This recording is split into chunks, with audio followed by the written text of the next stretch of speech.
Saludos, it's your host, Gabe Morales, returning with Gangsters, Cops, and Politicians. We have been covering Mexican Mafia members over the past 60 plus years. Today, we're going to start off with the S names, as in Saludos. I'll start off with Frank Poncho Sans, who is from Cantaranas. He had a B number, 20794.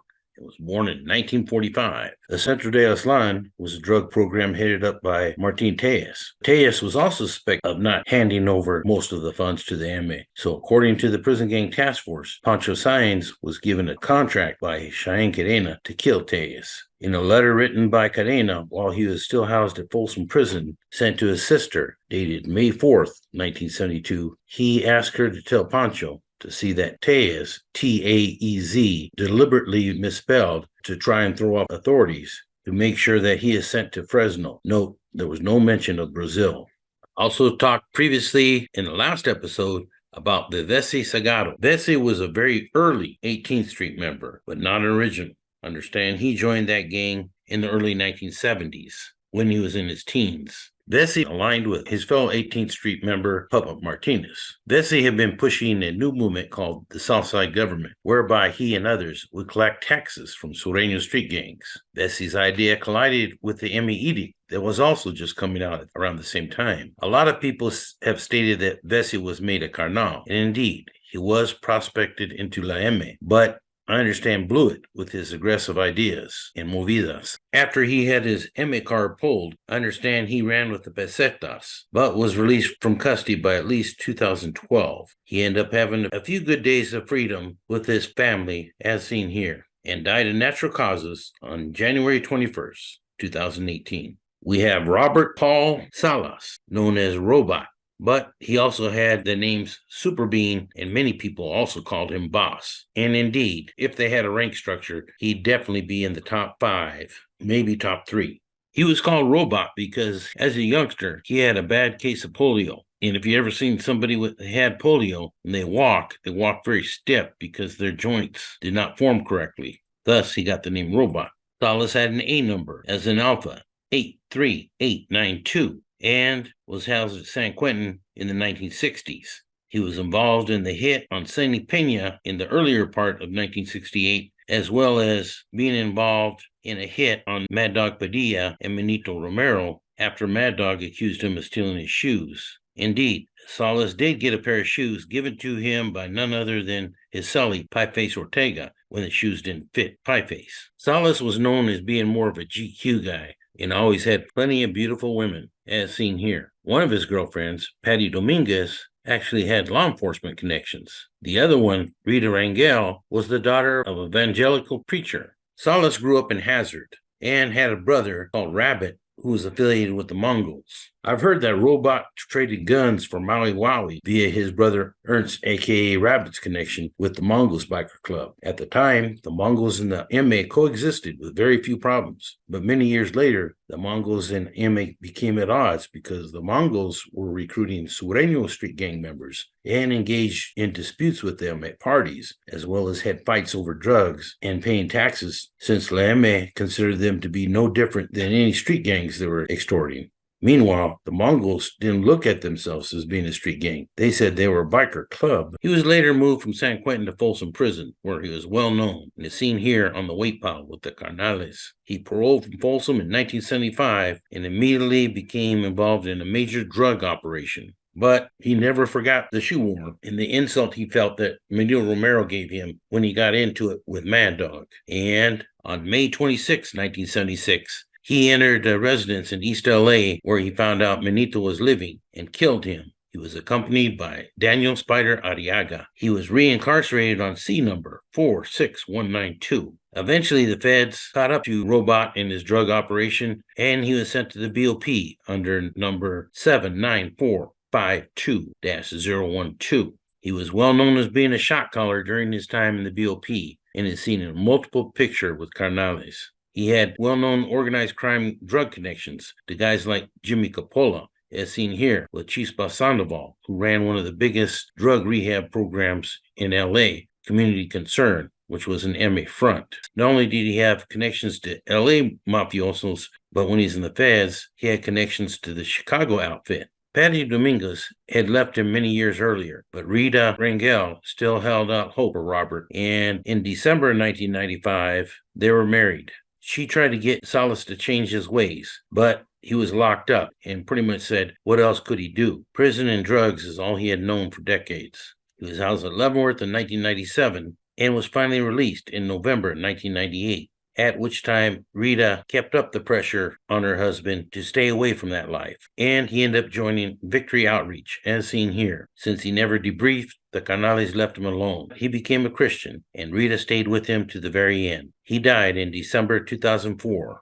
in a Los Angeles County hospital with Rita by his side. He was cremated per his wishes in Santa Barbara, where they first met. There was Salvador Pelon Salas from Corona. He had an E number as an Edward, 54146. He was housed at CMC in 2012 and had another CDC number of A as in Alpha, E as in Edward, 2421. But I show is currently not in custody. There's a Jose Joe Salazar from Corona. He had an E number, 46331. He was born in 1969. He was involved in the MA in the mid-1990s, but I show was no longer in custody in 2012 when I lost track of him.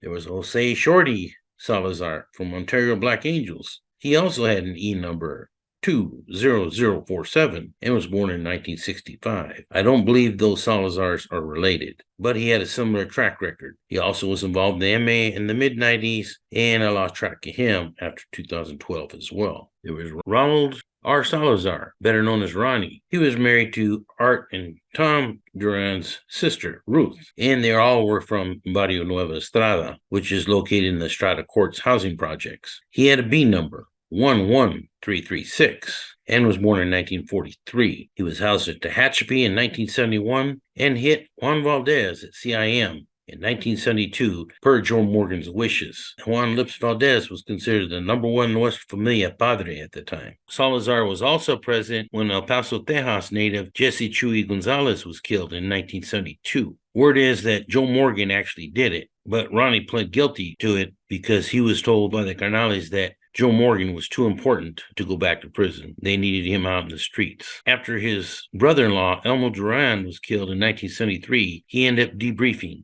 I understand that Ronnie OD'd in the 1990s at his mom's house in Santa Fe Springs. There was Alfred TIG Salas from the Avenues. He had a C number, 71460, and was born in 1961. He was housed at Folsom in 1986, when he would have been about 25 years old, and was released in 1999. He ended up coming back after he murdered his girlfriend, Sofia Gomez, allegedly for throwing a beer in his face. He did have a lot of control of the LA County Jail at one time. While he was housed at the LA County Jail, he engaged in a war for control of the facility with the Aguirre brothers. He ended up pretty much losing that war, and he returned to CDC in June of 2003 with T number 95764. Understand he was attacked at one time by Chato Sandoval, and he was also allegedly stabbed by Tuti Estrada in 2020 at Pelican Bay, where he is still currently housed. There was Michael James, a.k.a. Musclehead Salinas, from Westside Santa Ana del High.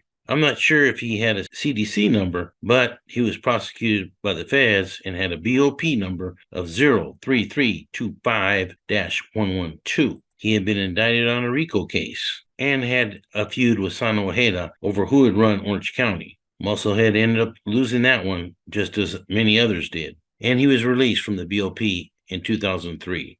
There's Adrian Vamp Salmaron from Pacas. He had a C number, 21843. He was born in 1960. He was an MA member by at least the 1990s and was close to Pee Wee Aguirre from the Avenues, as well as Chacho Woody from Cantaranas. But I understand he ran afoul of La M and was murdered in April of 1997 in Mission Hills on orders of Cuate Garajeda. There was Alvin Manny Sanchez from Temple Street. He had an A number, 71350, and was born in 1932. Not only did he do time in Calipas, but he did time in Arizona, where he was known as part of the old Mexican Mafia there. and was recognized as being a captain. There was Armando Spooky Sanchez from La Habra. He had a P number, 13944, and I believe was born in 1979. He did time at Corcoran in 2016 through 2021 and is currently housed at Ironwood State Prison. There's a Carlos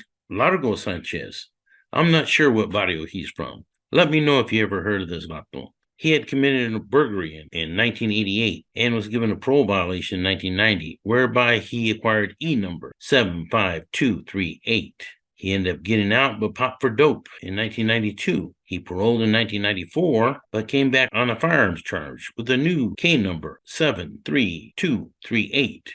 Understand he was involved in drug dealing in the late 1990s through the 2000s, but I show is currently not in custody. There was an Edward, a.k.a. Big Eddie Sanchez from Lincoln Heights. He also had an E number of 22179, and I believe was born in 1968. I showed that he was housed at Corcoran in 2016, but has not been in custody as of at least 2021. There's a Francisco Cisco Sanchez from Compton. He had a K number of 80254, and I believe was born in 1978. I showed that he was also housed in Corcoran in 2016, but also has not been in custody since at least 2021. There's a Gilbert Pedro Shotgun Sanchez from Oyo Soto. He had a B number of 1432. I show that he entered the California Youth Authority in April of 1959 and then started hanging around the Canales. He was at San Quentin in 1966, as seen here in this photo with the other Canales, and continued to be housed at Q during the early to mid-1970s. I believe he paroled in the early 1970s, but then was popped on a 187 involving Richard Ochoa in 1973. He ended up beating that case and is seen here with Joe Morgan, who I'm sure gave him as much legal advice as his lawyer, attorney Bob Harris. He ended up marrying Bob's legal secretary, Shelley. On March 8, 1977, Shotgun Sanchez was arrested with multiple guns. Robot was in another car, I believe with Mundo Mendoza. He had been working on the street with Robot at the same time, strong-arming other dealers and doing robberies. Meanwhile, I believe Mundo thought that Robot and Shotgun might take him out. And he had thought about taking Robot and Shotgun out before they could get him. And so he was happy that Shotgun got arrested with the guns that were in Shotgun's vehicle. He came back on a C number of 22981, and I show was housed at CIM in 1980, and then married Shelley, and they moved to Florida. I understand that he died in 2005 in a New York hospital of liver problems, probably due to drug and alcohol abuse, as is so common with many of these guys. I'm going to skip a few names and move to an individual named Ray, a.k.a. Nidal Sanchez, who had an E number of 32586. I first encountered Ray at C facility in 1991, and I remember all the hardcore Sureños had surrounded him. Actually, I thought this guy was going to get rushed for a minute, but I ended up checking him out later, pulling his C file, and I found out that his dad was Shotgun. When I read his C file, I found out that he had robbed like 21 Alpha Beta stores. So I said, Ray, why did you rob 21 stores? Because it was so easy, Morales. I'm like, oh, didn't you think you had enough money after 20? He kind of laughed. No disrespect to those store employees that got robbed. I'm sure it was very terrifying. I ended up calling somebody on the gang unit and said, I don't think this guy should be on C yard, which was known as the soft yard. And he ended up being moved to B facility in 1992. I ended up working the gun one day at B facility, and Ray looked up at me and said, I knew it was you, Morales. I knew it was you. I just kind of laughed. But Ray eventually ended up dropping out and was housed in Arizona for a while. Anyways, here's Ray's mugshot in Arizona. And that's the last I heard of him. Ray, if you're out there and still alive, I hope you're doing well.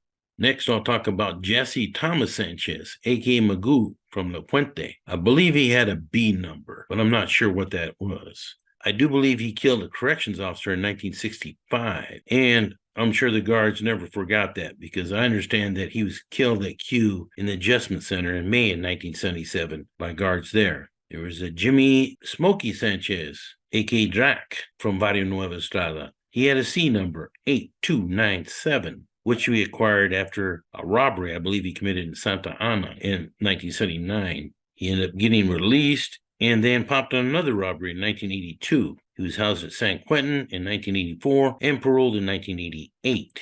He was involved in a murder case in April of 1989, and that's where I first met Smokey, when he came back on his E number in 1991 in the Violence Control Unit of New Folsom. I remember he was very well respected by the Canales there, and I had no problems with Smokey. When I was talking to my friend Robert Marquez, who was a lieutenant at Pelican Bay and later became an SSU agent, I had commented, "Boy, Viennese sure does have a lot of ratas," and he agreed and stated had it not been for Smokey, the whole Viennese barrio probably would have had a green light put on it.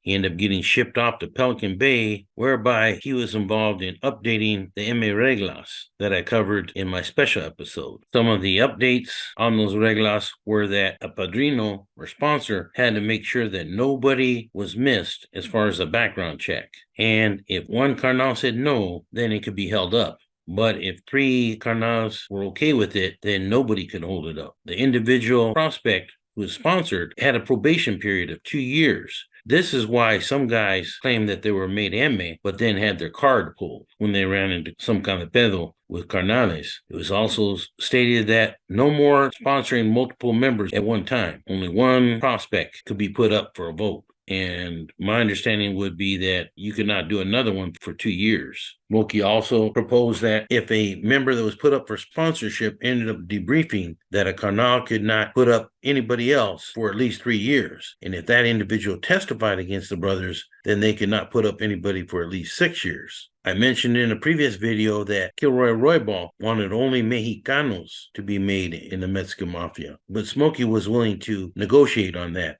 and suggested that they be at least half Mexicano.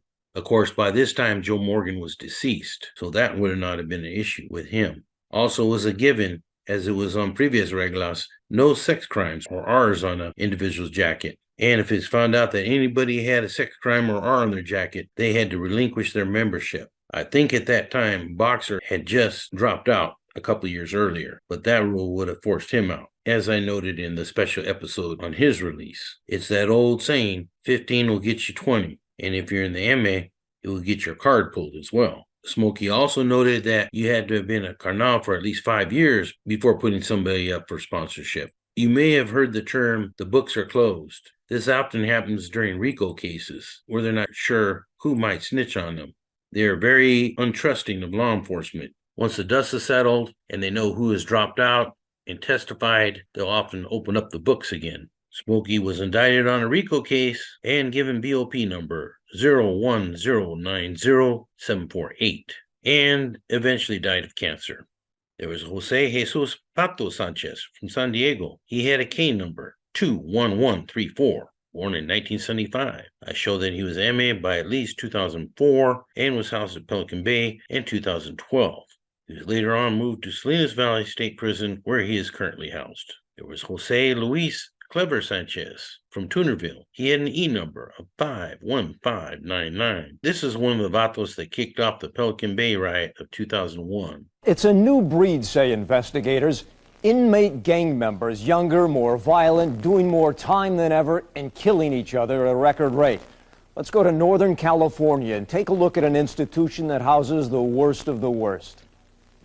This is the yard or main line at Pelican Bay, the maximum security prison in the state. Here, there's always a mix of warring gangs and deadly racist venom that can spit from a face of any color. There are about 300 inmates on the yard. Mexican prisoners are forming into small groups. Outnumbered black inmates seem to have no idea what's coming next. But court documents obtained by Fox 11 News say Jose Sanchez, known as Clever, has already pre-planned an attack, handed out weapons, and given orders to kill as many blacks as possible. Clever is the reputed shot caller on the yard, a Sereno linked to the Mexican Mafia, also called La M. Here in the upper left of your screen, Clever says one inmate waits like a tiger behind bushes for his prey to run by. And as a black jogger approaches on the track, Clever stabs him in the back. One witness says the blow is so hard that it echoes in the yard. Then all hell breaks loose. Within seconds, tear gas is fired from gun booths above. It doesn't do any good. Packs of Mexican inmates swarm down on blacks. Brutal attacks where the victims are stabbed repeatedly. Corrections officers bark orders to stop over the public address system. The command is widely ignored. Informants say Clever had given orders to keep on stabbing, even if guards start firing live rounds into the yard.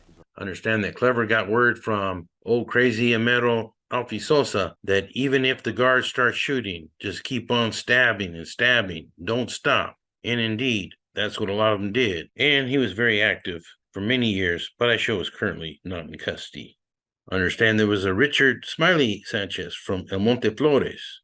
I believe he had a D number, and I show was at Folsom Prison in 1984, but had paroled by 2001. Understand that he later on was murdered. There was Ruben Snuffy Sanchez, who I understand was married to Champ's sister, Lorraine. Snuffy was from Florencia and had an A number of 83943. He was an original Mexican Mafia member when they started back in the late 50s. Understand that he dealt dope and collected taxes for Joe Morgan and was housed at Lompoc in the late 1970s, whereby he murdered an NF associate named John Charles Hughes in 1979 with John a.k.a. J.T. Lopez from Santa Ana. Understand this hit was called by Champ, and being that he was married to his sister, I'm sure he felt it was an offer he couldn't refuse. Understand he was released in 1989, and I lost track of him after that. Understand that Snuffy had two brothers, so there were also at least MA associates. One was named Ernie, and one was Victor, a.k.a. Little Snuffy. There was Salvador, a.k.a. Puppet, a.k.a. Chino Sanchez from Montebello. He had a B number, 27014, and was born in 1944. He was involved in the MA in the 1970s, and understand murdered an individual with the last name of Overfelt. I showed that he was housed in Leavenworth in 1988, and I lost track of him after that. One last thought before we go. You can't control the direction of the wind, but you can adjust your sails. That's not my quote. That was by Jimmy Dean, Jimmy Dean Sausage, who was a singer, television host, actor, and businessman. And with that thought, this is Gabe Morales signing off for Gangsters, Cops, and Politicians. When your eyes